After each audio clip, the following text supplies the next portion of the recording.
बया 12 वाजून गेले तरी अजून म्हातारीचा पत्ता नाही. घरात ढीगभर कामं पडले ती. आता ती कोण करायचं? खरंच ह्या गरीबासनी फुकटचं राहायला देऊन खायला देऊन काय सुद्धा उपयोग नाही. शेवटी ही आमच्याच डोक्यावर बसणार. जाऊ दे, मीच बघून येते काय झालंय. बाळा, मालकीनं घरातल्या कामाला बोलवलंय. आधीच लई वेळ झाला. एवढी वरण टाकते आणि काम त्यांची उरकून येते बरं का बाळा. अगं आहे तुझा तर हात गरम लागतोय की. अगं आहे तुला तर ताप आलाय. चल आता आराम कर. आहे राहून दे, कामाला जायचं. मी सगळी कामं करतो. अरे पण तू झोप आहे.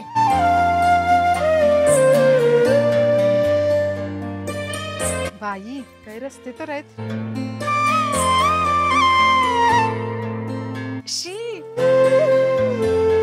ए पोरा इकडे ये. थांबा आलो.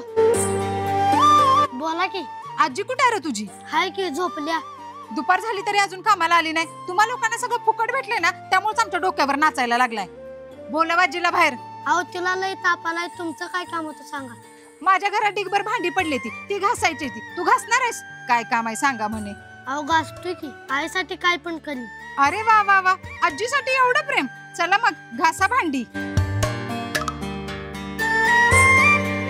ए नीट घास रे भांडी. होय होय काकू.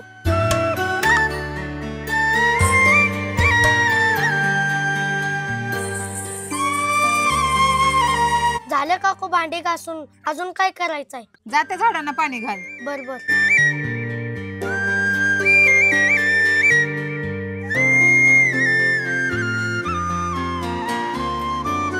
अहो सगळी कामं झाली. आता मी घरला जाऊ. माझ्या आजीला दवाखान्यात घेऊन जायचंय. मी जाऊ. थांब, मी पण येते तुझ्या सोबत. चल. अहो मावशी. अगं बाई, मालकीन बाई तुम्ही आणि इथं. मला माहित आहे तुम्हाला राग आला असतं. मी कामाला आली नाही म्हणून. मी येणारच होती. लईच तब्येत बिघडली माझी म्हणून मी आली नाही. उद्या येते. काय असेल ती तुमची सगळी कामं करून देते मी. आजी मी तर काही तुम्हाला रागवायला आलेली नाही. आणि हो, कामाची तुम्ही अजिबात काळजी करू नका. तुमच्या नातवानं तुमची सगळी कामं केले. हो काय सांगताय खरंच? होय. आणि मावशी तुमचं नशीब खरंच लय चांगलं आहे. तुम्हाला असा नातू भेटलाय. नाहीतर आजकालची पोरं. ए बाळा जा पाणी घेऊन ये जा. जरा झाडासनी पाणी घालते. ए मम्मी जातोच तो उठून घे जा. मी पबजी खेळते ना. जाऊ दे. हे घ्या पैसे आणि चांगल्या दवाखान्यात दाखवून या. आणि जोपर्यंत चांगलं बरं वाटत नाही तोपर्यंत अजिबात कामाला येऊ नका. आणि कामाची काळजी अजिबात करायची नाही. मी तुम्हाला रागवणार पण नाही.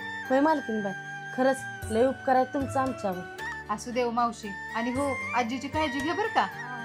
चला येऊ का?